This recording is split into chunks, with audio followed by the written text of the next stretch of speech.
Welcome back to the Deep Dive, and a very warm welcome back to our ongoing series on John Maynard Keynes' 1923 work, A Tract on Monetary Reform. This is episode 2, and today we're making a pretty significant pivot. We're moving from the what to the why. That's a great way to put it. Last time, we spent a lot of time mapping out the grim social carnage of unstable money. We looked at what happens when a currency just goes rogue. Right, and the main takeaway was that it operates by this profoundly unequal incidence. Yeah. The gains and losses are just scattered arbitrarily across society. Exactly. Creates these two distinct groups, right? You have the victims and then you have the profiteers. And we really focus on that first group, the victims. The primary victim of inflation being the rentier class. Yeah, the fixed income people, the small investors, the middle class families, basically anyone who held what Keynes calls titles to money. You know, things like savings bonds, pensions, annuities. The very things that an entire generation in the 19th century was taught to believe was the definition of security. And that's what makes it such a deep betrayal. I think it's worth just pausing on that for a second. The injustice Keynes describes is it's a staggering irony. How so? Well, he points out that the very person who did everything right, the person who saved diligently, who avoided speculation, who made proper provision for their family, that person suffered the most brutal financial losses. It's an inversion of all the traditional virtues of thrift and prudence. It is, and it wasn't just a loss of money, it was a psychological shock, a social catastrophe. This class, which was supposed to be the backbone of stability in Europe, they suffered the heaviest visitations, as he puts it. And the numbers you laid out last time were just jaw-dropping. They really are crucial to understanding the urgency in his voice. I mean, after World War I in England, investors lost about half the real value of their holdings. Which is bad enough. But then you look at continental Europe and the destruction is almost total. France lost 7/8 of the real value of these kinds of savings. 7/8. Italy lost 11/12. And then you get to places like Germany, Russia, Austria, Hungary. And the investors lost, for all intents and purposes, everything.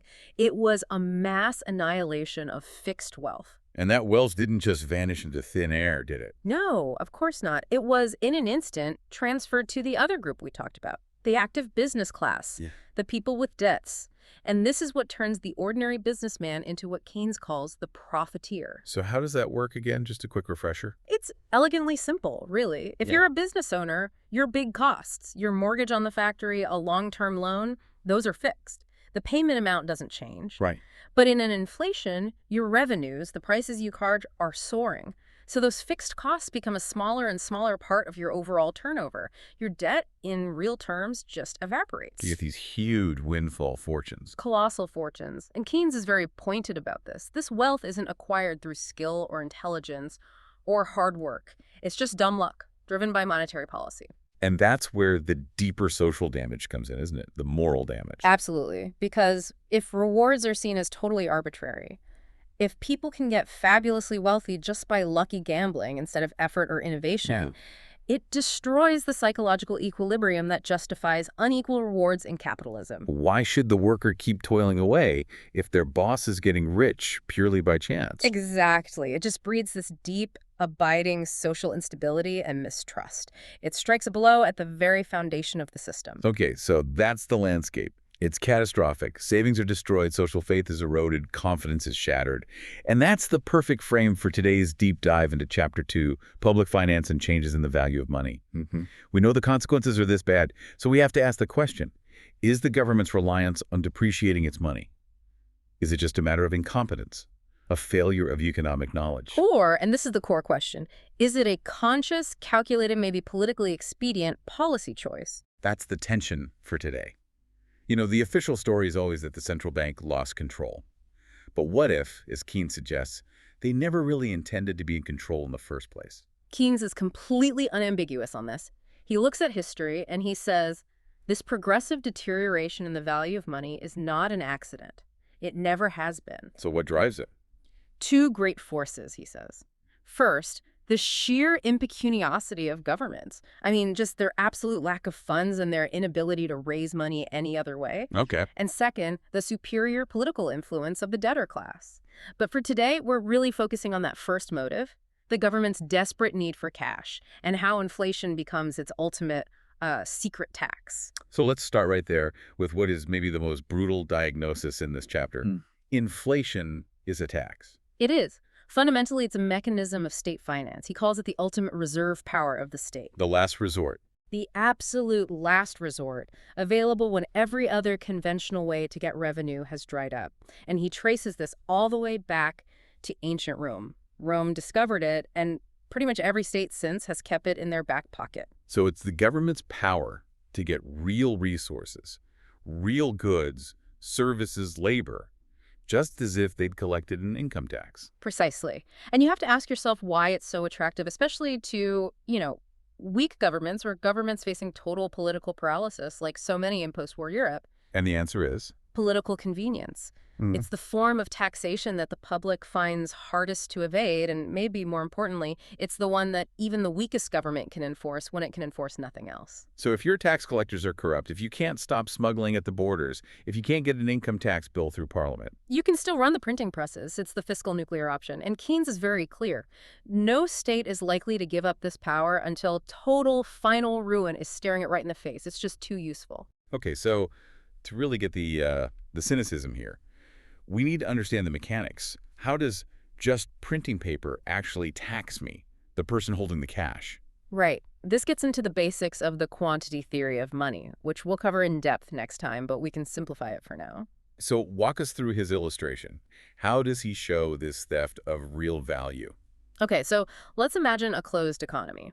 And let's say that for everyone to do their business, go shopping, pay their bills, the whole community needs a certain fixed real value of cash. Makes sense. So if prices double, you naturally need twice as much physical cash to buy the same stuff.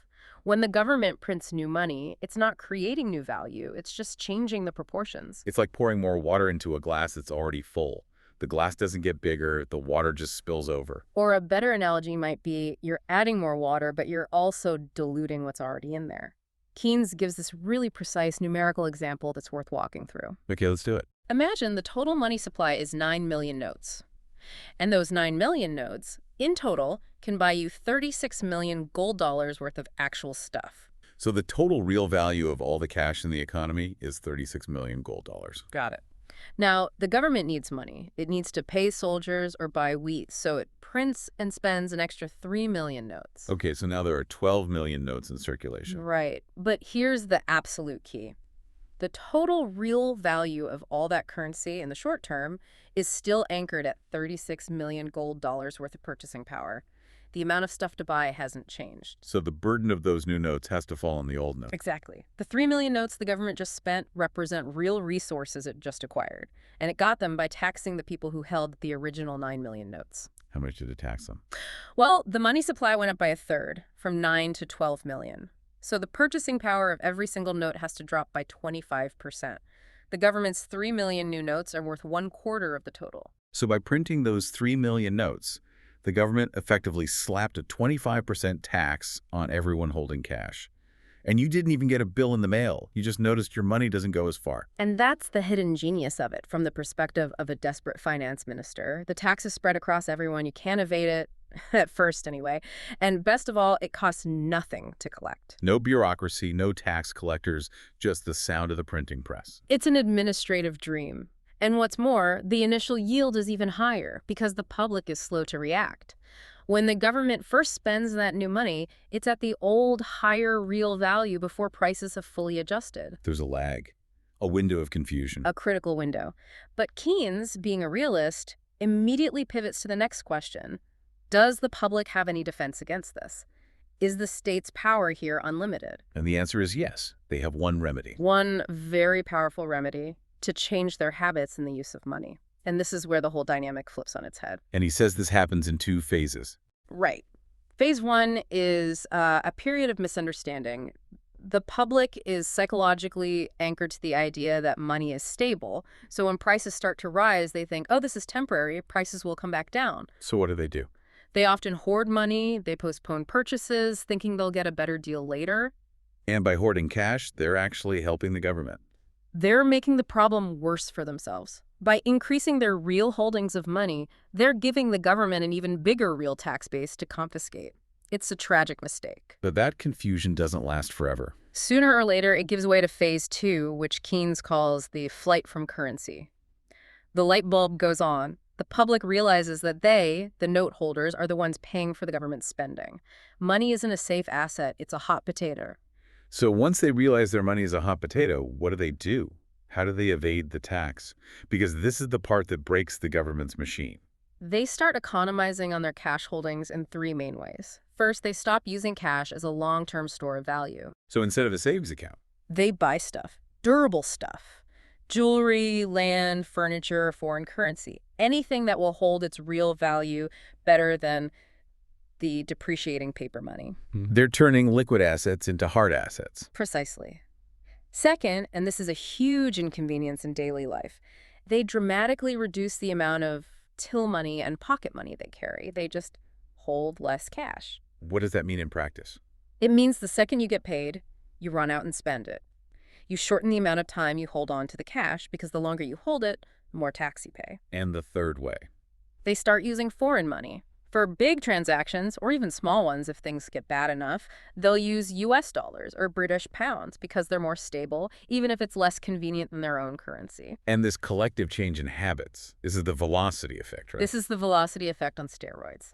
The faster people try to get rid of the money, the faster it circulates. And this means the government's tax base, the total real value of cash held by the public, is shrinking dramatically. So the government is having to print exponentially more money just to get the same amount of real resources. Yes, the value of the currency starts falling faster than the rate of printing. And the classic example of this is the German mark collapse. Let's talk about the scale of that. I mean, between late 1920 and mid-1923, the German government increased the number of notes in circulation by 200 times. Right. So a simple theory would say, okay, prices should go up 200 times, the value should fall 200-fold. But that's not what happened. Not even close. Because of this frantic flight from the currency, this aggressive tax evasion by the public, the value of the mark actually fell 2,500-fold. Wow. That's more than 10 times worse than you'd expect. It's an incredible multiplier of destruction. The instrument just broke in the government's hands. They literally couldn't print fast enough to fund their operations anymore, and that's when you get total collapse. So the public's desire to avoid the tax is what ultimately destroys the currency. Yes. But Keynes notes something really fascinating here. Even in these absolute catastrophes, people don't stop using the money completely for, as he calls it, the trifling business of daily life. Why not? Why would you use a currency that's falling by half every week? Because for a quick transaction, buying a loaf of bread, the tax you pay by holding the note for 5 minutes is still smaller than the inconvenience of trying to barter. So for tiny, everyday things, the notes still circulate. You just get rid of them instantly. But for its other, more important jobs. As a store of value or as a unit of account for contracts and business planning, for those jobs, money is discarded much, much earlier. The tax becomes prohibitive for any long-term function. So there's a limit. There's a maximum rate of inflation a government can sustain. Yes.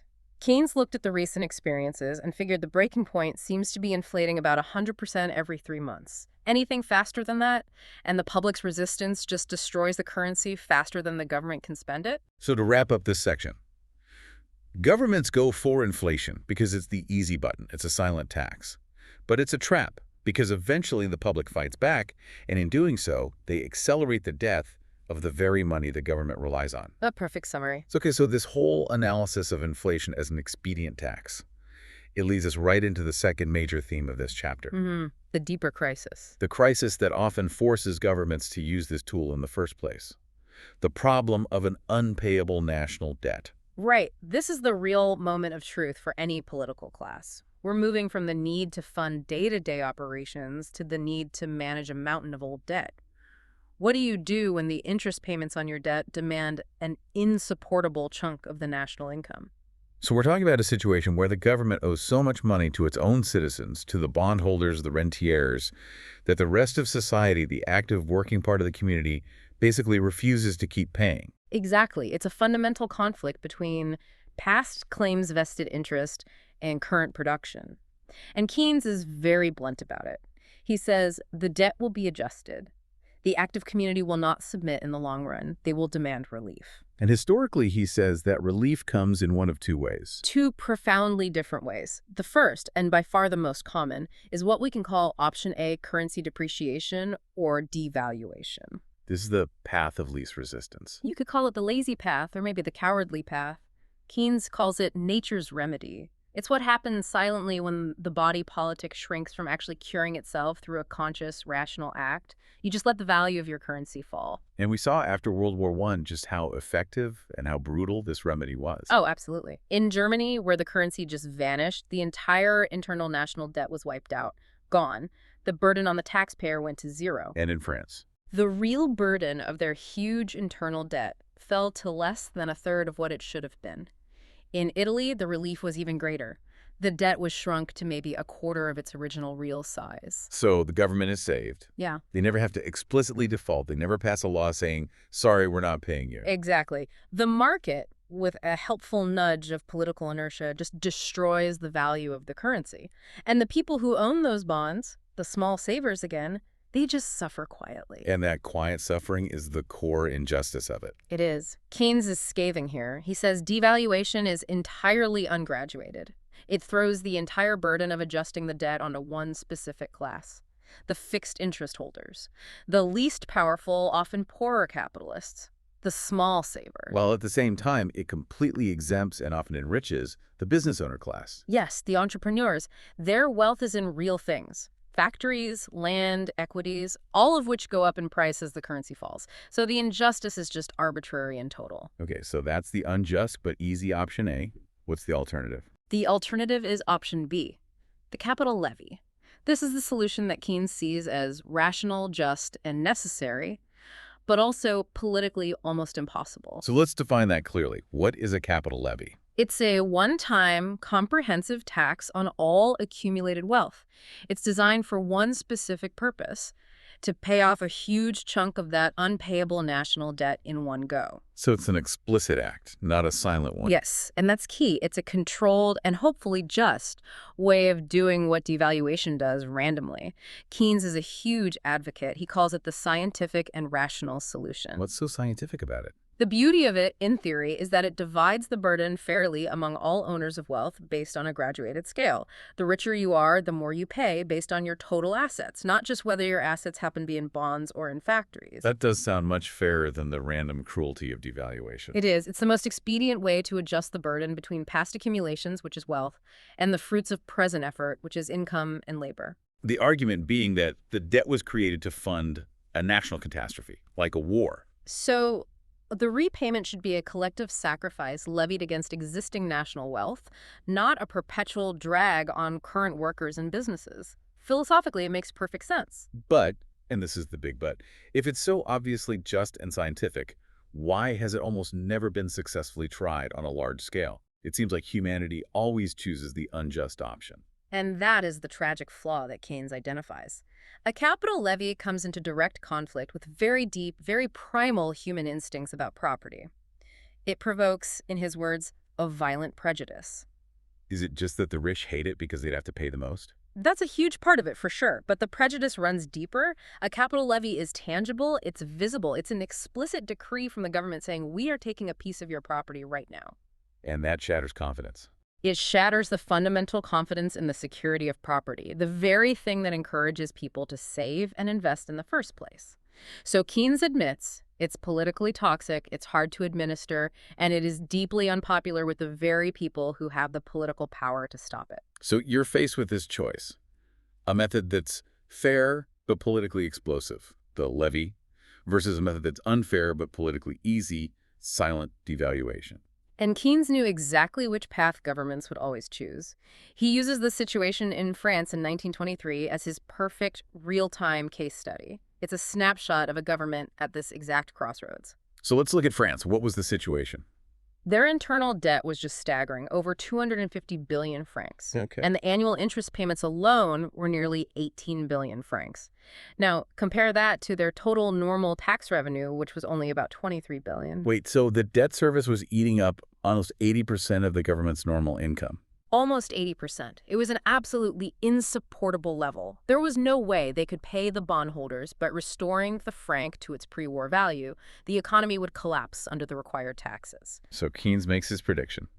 A cold, hard prediction. He says the French public and their politicians will inevitably choose a further dose of depreciation. They will not accept a capital levy. But why would they choose the very thing that was destroying their savings? Because they can blame it on something else. They can blame it on bad will in Germany for not paying war reparations. They can blame it on shadowy international financiers. They can blame it on abstract economic forces. An external enemy. Exactly. And that narrative, however illogical, feels more conservative, orthodox, and in the interest of small savers than facing the political terror of a capital levy. The irony is just crushing. They choose the method that has already stolen 7/8 of their wealth to avoid the rational tax that would share the remaining pain fairly. They choose political comfort over financial justice every single time. And that is the ultimate takeaway from Chapter 2. Experience shows that if you don't make the adjustment with a rational levy, you will make it through silent, arbitrary currency depreciation. Devaluation is the cowardly but inevitable outcome. This has been a really powerful look at political expediency. So we've basically established the two main ways the political system uses unstable money. Right. Inflation as a stealth tax for weak governments, and devaluation as a stealth debt default for indebted governments. And the politician's choice is between three kinds of agony, really. It is. The agony of deflation, which crushes business and creates mass unemployment. Right. The agony of devaluation, which wipes out the savers. Or the political nightmare of the capital levy, which shatters the myth of secure property. And by always choosing the path of least resistance devaluation, governments create these lasting negative consequences that go way beyond the immediate injustice. Oh, absolutely. They fundamentally destroy the atmosphere of confidence that is necessary for voluntary saving and for the growth of capital. Because if you, as an individual, can't trust the money, if you know the government can just print its way out of trouble at any moment, why would you bother saving? Why would you accumulate capital? And this is a vital point for Keynes. Britain's population was still growing. You had hundreds of thousands of new workers entering the market every year. And a growing population needs a growing stock of capital.